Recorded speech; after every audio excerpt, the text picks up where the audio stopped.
Cap and trade is a strategy that involves not just government in setting greenhouse gas emissions and getting them down to where we think they ought to be, but also involves the players who produce them.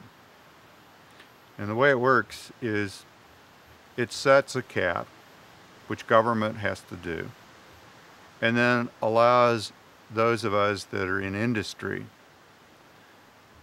to demonstrate that we've done better, and rewards us when we're doing better than the limits, and creates a marketplace, because in this market of selling our offsets to somebody that is still above the cap, rewards those who are innovative, that have been movers in the industry, that have gotten below their cap.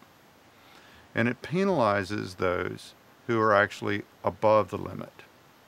It doesn't force them out of business like a straight regulatory regime would, but it helps, in fact, finance the transition of those people that have the intellectual whereabouts to do things with less greenhouse gas emissions. So if you're in the business of making cement, which is fuel intensive to make that conversion, and let's say you were the first to put in a solar cement plant, you'd be way below the cap.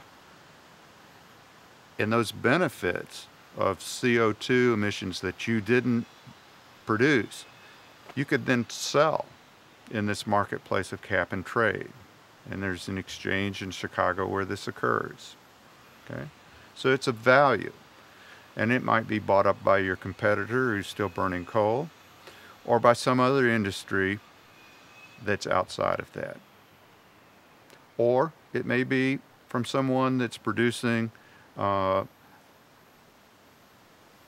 product that's actually pulling carbon out of the atmosphere, such as a forester. So cap and trade is that combination of government setting limits and then having an honest and fair marketplace where those people that are solving the problem are rewarded, and those people who are still in the transition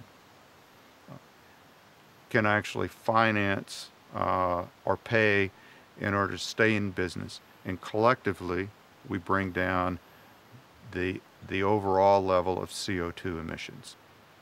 Now, the real challenge gets back to government, quite frankly, because the politicians have to have the willpower over time to continue to bring the cap down if we're going to get to where we need to be in order to reduce global warming.